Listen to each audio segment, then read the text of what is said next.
SSLC ವಾರ್ಷಿಕ ಪರೀಕ್ಷಾ ತಯಾರಿ ನಡೆಸುತ್ತಿರುವಂಥ ಎಲ್ಲ 10ನೇ ತರಗತಿ ವಿದ್ಯಾರ್ಥಿ ಮಿತ್ರರೇ ಎಲ್ರಿಗೂ ನಮಸ್ಕಾರ.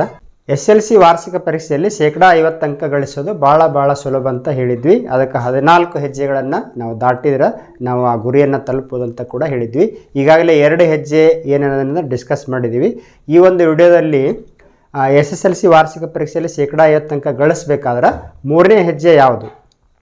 ತ್ರಿಕೋನಮಿತಿಯ ಪ್ರಸ್ತಾವನೆ ಎನ್ನುವಂಥ ಘಟಕದಲ್ಲಿ 2 ಅಂಕದ ಒಂದು ಪ್ರಶ್ನೆ ಗ್ಯಾರಂಟಿ ಕೇಳ್ತಾರೆ. ತುಂಬ ಸುಲಭ ಇರುವಂಥ ಪ್ರಶ್ನೆ. ಈ 7 ಸುಲಭ ಪ್ರಶ್ನೆ ಅಂತ ಏನು ಕರಿತೀವಿ, ಆ 7 ಪ್ರಶ್ನೆಗಳಲ್ಲಿ ಅತ್ಯಂತ ಸುಲಭ ಪ್ರಶ್ನೆ ಅಂದ್ರೆ ತ್ರಿಕೋನಮಿತಿಯ ಪ್ರಸ್ತಾವನೆ ಘಟಕದಂಥ ಪ್ರಶ್ನೆ. ಅಲ್ಲಿ ಏನು ನೀವು ಕ್ಯಾಲ್ಕುಲೇಷನ್ ಮಾಡೋ ಅಗತ್ಯತೆ ಇಲ್ಲ, ನೇರವಾಗಿ 2 ಅನುಪಾತ ಬರೆದ್ಬಿಟ್ರೆ ಈಸಿಯಾಗಿ 2 ಅಂಕ ತಗೋತೀರಿ. ಯಾವ ಥರ ಪ್ರಶ್ನೆ ಕೇಳ್ತಾರ ಅನ್ನೋದನ್ನು ನೋಡೋಣ. ಪ್ರಶ್ನೆ ನೋಡ್ರಿ, ಚಿತ್ರದಲ್ಲಿ ಕೋನ್ ABC = 90 ಡಿಗ್ರಿ ಆದರೆ ಸೈನ್ ಥೀಟಾ ಹಾಗೂ ಕಾಸ್ ಆಲ್ಫಾ ಇವುಗಳ ಬೆಲೆಗಳನ್ನು ಕಂಡುಹಿಡಿಯಿರಿ. ಏಪ್ರಿಲ್ 2023 ಕೇಳಿದಂಥ ಪ್ರಶ್ನೆ ಇಲ್ಲಿ ಚಿತ್ರ ಕೊಟ್ಟಿದ್ದಾರೆ. ಇದನ್ನು ಬಿಡಿಸೋಕ್ಕಿಂತ ಪೂರ್ವದಲ್ಲಿ ಇಲ್ಲಿ ತ್ರಿಕೋನಮಿತಿ ಅಂದ ತಕ್ಷಣ ನಿಮಗೆ ಒಂದು ಲಂಬಕೋನ ತ್ರಿಭುಜ ಕಲ್ಪನೆಗೆ ಬರಬೇಕು. ಇಲ್ಲಿ 3 ಅಂಶ ಇರ್ತಾವೆ. ಒಂದು ಲಂಬಕೋನ ತ್ರಿಭುಜದಲ್ಲಿ ಲಂಬಕೋನಕ್ಕೆ ಎದುರಿರೋ ಬಾಹುವನ್ನು ನಾವು ವಿಕರ್ಣ ಅಂತ ಕರಿತೇವೆ. ನಾವು ಹೈಪೋಟನಸ್ ಸೈಡ್ ಯಾವುದು ವಿಕರ್ಣ ಆಗುತ್ತೆ ಹಾಗಾದ್ರೆ AC ವಿಕರ್ಣ ಆಕತಿ. ವಿಕರ್ಣ ಫಿಕ್ಸ್, ವಿಕರ್ಣ ಅಂತೂ ಚೇಂಜ್ ಆಗೋದಿಲ್ಲ. ಒಂದು ಲಂಬಕೋನ ತ್ರಿಭುಜದಲ್ಲಿ ವಿಕರ್ಣ ಫಿಕ್ಸ್ ಇರ್ತೈತಿ. ಯಾಕಂದ್ರೆ ಲಂಬಕೋನಕ್ಕೆ ಎದುರಿರೋ ಬಾಹುವನ್ನು ವಿಕರ್ಣ ಅಂತ ಕರಿತೇವೆ ನಾವು. ಅತ್ಯಂತ ದೊಡ್ಡ ಬಾಹು ವಿಕರ್ಣ ಆಗಿರ್ತೈತಿ. ಈಗ ನೆಕ್ಸ್ಟ್ ಕೆಲವೊಮ್ಮೆ ಹೆಂಗೆ ಕೇಳ್ತಾರೆ ಅವ್ರ ಪ್ರಶ್ನೆ, ಸೈನ್ C ಬೆಲೆ ಎಷ್ಟು ಅಂತ ಕೇಳ್ತಾರೆ. ಈಗ ಉದಾಹರಣೆ 3 ಬಾಹು ಕೊಟ್ಟಿರ್ತಾರೆ. ಇದು 3, ಇದು 4, ಇದು 5 ಅಂತ ಕೊಟ್ಟು ಚಿತ್ರದಲ್ಲಿ ಸೈನ್ C ಬೆಲೆ ಎಷ್ಟು?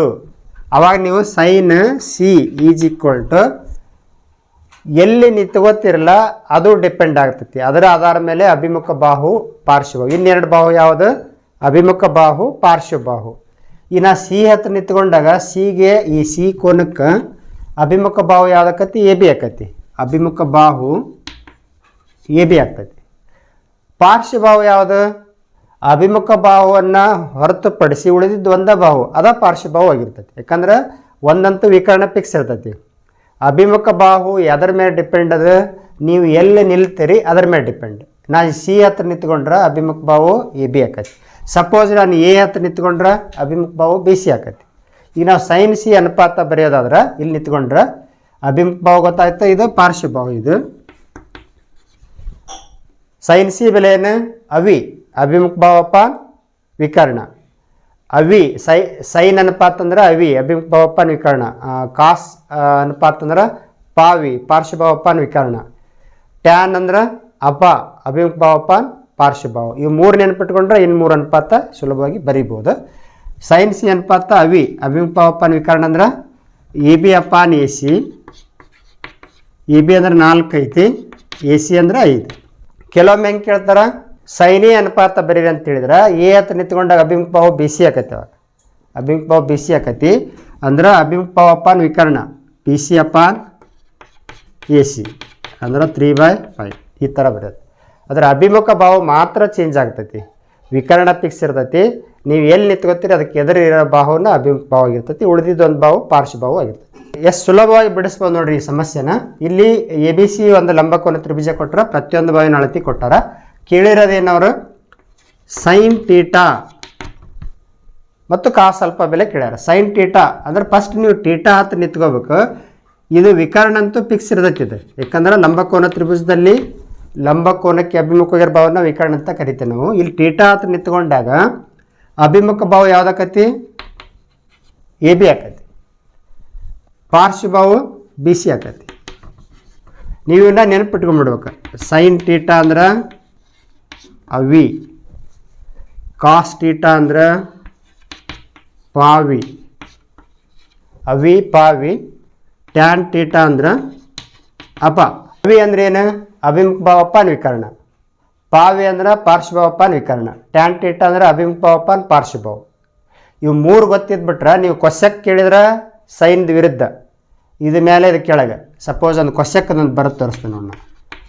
ಕ್ವಶಕ್ ಥೀಟಾ ಕೇಳಿದ್ರೆ ವಿಕರ್ಣ ಅಭಿಮುಖ ಬಾಹು, ಇದ್ರ ಮೇಲೆ ಇದು ಕೆಳಗೆ ಬರಿಬೇಕು, ವಿಕರ್ಣ ಅಭಿಮುಖ ಬಾಹು. ಅದೇ ಥರ ಸೆಕ್ಕದ ಕೇಳಿದ್ರೆ ಕಾಸದ ಅಪೋಸಿಟ್, ಅದು ಕಾಟದ ಕೇಳಿದ್ರೆ ಇದರ ಅಪೋಸಿಟ್. ಈ 3 ಬರೆಯೋದು ಕಲ್ಕೊಂಡ್ರೆ ಇನ್ನು 3 ಅನುಪಾತ ಸುಲಭವಾಗಿ ಬರಿತೀನಿ. ಈಗ ಸೈನ್ ಟೀಟಾ ಕೇಳ್ಯಾರ ಅವರು, ಅಂದ್ರೆ ನಾ ಟೀಟಾ ಹತ್ರ ನಿಂತ್ಕೊಂಡ್ರೆ ಅಭಿಮುಖ ಬಾಹು ಎ ಬಿ ಆಯಿತು, ವಿಕರ್ಣ ಅಂತೂ ಫಿಕ್ಸ್. ಸೈನ್ ಅಂದ್ರೆ ಏನು? ಅಭಿಮುಖ ಬಾಹು ವಿಕರ್ಣ. ನೇರವಾಗಿ ನೀವು 1/2 ಅಂತ ಬರೆದ್ರೆ ಮುಗೀತು. ಎಷ್ಟು ಸಿಂಪಲ್ ನೋಡಿ, ಡೈರೆಕ್ಟ್ ಇಷ್ಟು ಬರೆದ್ರೆ 1 ಅಂಕ ಸಿಗ್ತೈತಿ. ಕಾಸ್ ಅಲ್ಫಾ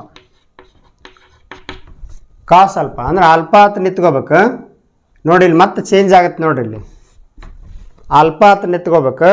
ಆಲ್ಫಾ ಹತ್ರ ನಿಂತ್ಕೊಂಡ್ರೆ ಅಭಿಮುಖ ಬಾಹು ಬಿ ಸಿ ಆಕೈತಿ. ಅವಾಗ ಅಭಿಮುಖ ಬಾಹು ಬಿ ಸಿ ಆಕೈತಿ, ಪಾರ್ಶ್ವ ಬಾಹು ಏನಾಕೈತಿ? ಎ ಬಿ ಆಕೈತಿ. ಇವು ಎರಡ ಚೇಂಜ್ ಆಗದ. ನೀವು ಎಲ್ಲಿ ನಿಂತ್ಕೋತೀರಿ ಅದಕ್ಕೆ ಎದುರಿರೋ ಬಾಹು ಅಭಿಮುಖ ಬಾಹು, ಉಳಿದಿದ್ದೊಂದು ಬಾಹು ಪಾರ್ಶ್ವ ಬಾಹು. ಈ ಕಾಸ್ ಅಲ್ಪ ಅಂತಂದ್ರೆ ಇಲ್ಲಿ ನಿಂತ್ಕೋಬೇಕು ನಾವು, ಇದಕ್ಕೆ ಎದುರಿರೋ ಬಾಹು ಬಿ ಸಿ ಆಕೈತಿ. ಹೌದಾ? ಈ ಕಾಸ್ ಅಲ್ಪ ಕೇಳ್ಯಾರಂದ್ರೆ ಕಾಸದ ಅನುಪಾತ ಏನು? ಪಾವಿ. ಪಾರ್ಶ್ವಭಾವಪಾನ್ ವಿಕರ್ಣ.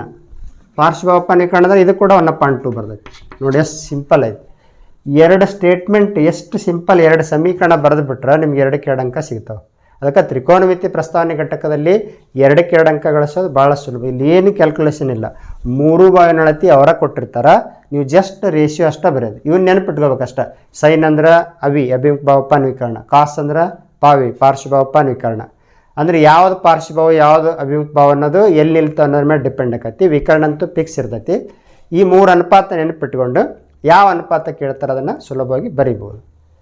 ಇದನ್ನು ನೀವು ಕೊಶಕ್ಕೆ ಕೇಳಿದಪ್ಪ ಏನು ಮಾಡೋಕೆ, ಫಸ್ಟ್ ಸೈನ್ ಬರ್ಕೊಂಡು ಕೊಶಕ್ಕದ ಏನಾಕೈತಿ 2/1 ಆಕೈತಿ. ಸಿಂಪಲ್. ಬಹುತೇಕ ಇತ್ತೀಚಿನ ಕ್ವಶನ್ ಪೇಪರ್ ಒಳಗೆ 3 ಬಾವಿನ ಅಳತಿ ಕೊಡಾಕತ್ತಾರ. ಕೆಲವೊಮ್ಮೆ ಹೆಂಗೆ ಮಾಡಿರ್ತಾರೆ, ಇದು 3 ಇದು 4 ಅಂತ ಕೊಟ್ಟು ಏನು ಕೇಳ್ತಾರೆ ಅಂದ್ರೆ ಇಲ್ಲಿ ಸೈನ್ ಸಿ ಬೆಲೆ ಎಷ್ಟು ಅಂತ ಕೇಳ್ತಾರೆ.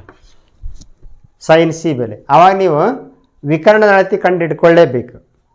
ಕೇಳಿದ್ರೆ ಏನು ಮಾಡ್ಬೇಕು, ಪೈಥಾಗೊರಸ್ ಪ್ರಮೇಯದ ಪ್ರಕಾರ ವಿಕರ್ಣದ ಮೇಲಿನ ವರ್ಗವು ಅಂದರೆ AC² ಈಸ್ ಈಕ್ವಲ್ ಟು ಉಳಿದೆರಡು ಭಾವಗಳ ವರ್ಗಗಳ ಮೊತ್ತಕ್ಕೆ ಸಮ ಇರ್ತೈತಿ. ಅಂದರೆ AB² ಪ್ಲಸ್ BC². ನಾವು ಕಂಡು ಹಿಡಿಬೇಕಾಗಿರೋದು AC². AB ಅಂದ್ರೆ ಏನು? 4 BC ಅಂದ್ರೆ 3 4² ಅಂದ್ರೆ 16, 3² ಅಂದ್ರೆ 9, 16 9 25. ಈ ಸ್ಕ್ವೇರ್ ತೆಗೆದ್ರೆ ಬಲಭಾಗ ಸ್ಕ್ವೇರ್ ರೂಟ್ ಬರ್ತೈತಿ. ಸ್ಕ್ವೇರ್ ರೂಟ್ ಆಫ್ 25 ಅಂದ್ರೆ 25 ವರ್ಗಮೂಲ 5. ಈ ಥರ ಕಂಡುಹಿಡ್ಕೋಬೇಕು 5 ಅಂತೇಳಿ. ಯಾವ 3 ಭಾವ ಗೊತ್ತಾಗ್ತಾವೋ ಅನುಪಾತ ಬರೀ ಸುಲಭ. ಅವಾಗ ನೀವು ಸೈನ್ ಸಿ ಅಂದ್ರೆ ಅಭಿಮುಖ ಬಾಹುಪಾನ್ ವಿಕರ್ಣ 4/5 ಆಕತಿ. ಹಿಂಗೂ ಕೊಡೋ ಸಾಧ್ಯತೆ ಐತಿ. ಬಹುತೇಕ ಇತ್ತೀಚಿನ ಕ್ವಶನ್ ಪೇಪರ್ ಒಳಗೆ 3 ಭಾವ ಕೊಟ್ಟಿದ್ದಾರೆ. ನೀವು ಪೈಥಾಗೋರಿಯ ತ್ರಿವಳಿಗಳನ್ನು ಇದು ಹೆಂಗೆ ಬಂತಂತ ಕೇಳಂಗಿಲ್ಲ ಅವರು. ನೀವು ಅದಕ್ಕೆ ಒಂದಿಷ್ಟು ಏನು ನೆನಪು ಇಟ್ಕೋರಿ, 3 4 5 ಇದು ಪೈಥಾಗೋರಿಯ ತ್ರಿವಳಿ. ಇವು 2 ಭಾವ 3 4 ಆದರೆ ಇದು 5 ಆಕತಿ. ನೆಕ್ಸ್ಟ್ 6 8 10, ಇದು 6 ಇದು 8 ಆದರೆ ಇದು 10 ಆಗ್ತೈತಿ. ಇದು ಹೆಂಗೆ ಅಂತಂತೇಳಿ ಕ್ಯಾಲ್ಕುಲೇಷನ್ ಸಂಬಂಧ ಇಲ್ಲ.